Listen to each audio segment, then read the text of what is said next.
Chinese warplanes simulated attacking U.S. carrier near Taiwan. Chinese military aircraft simulated missile attacks on a U.S. aircraft carrier during an incursion into Taiwan's air defense zone 3 days after Joe Biden's inauguration, according to intelligence from the U.S. and its allies.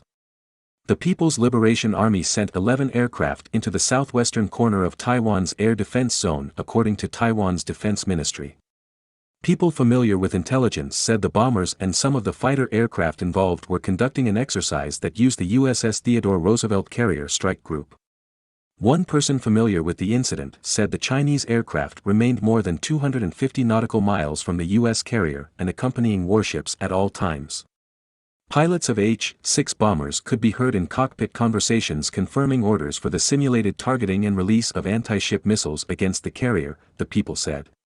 China's development of missiles capable of targeting U.S. ships and aircraft in the region has helped counter America's military dominance in Asia and the Western Pacific. Although Chinese experts have said that Beijing remains unwilling to risk open conflict with the U.S., the PLA's new muscle is forcing the U.S. to adjust its posture and strategy in Asia. U.S. Indo-Pacific Command, which oversees military operations in Asia, said the USS Theodore Roosevelt strike group had closely monitored the Chinese maneuvers, which, at no time, posed a threat to the U.S. ships. However, the PLA activities highlighted here are the latest in a string of aggressive and destabilizing actions, said Captain Mike Kafka, spokesperson for Indo-Pacific Command.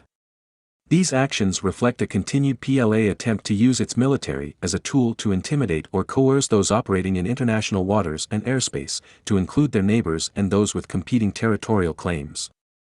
The area where Taipei reported the incursions last weekend is located between Pratas, a Taiwan-held atoll in the northern part of the South China Sea, and Taiwan proper, where the Taiwan Strait meets the Bashi Channel, a main passageway between the Western Pacific and the South China Sea. According to an announcement by China's Maritime Safety Administration, the PLA is conducting another exercise in the South China Sea, which is due to wrap up on Saturday. Taiwan's defense ministry has reported larger than average Chinese air incursions into its air defense zone since that latest exercise started on Wednesday.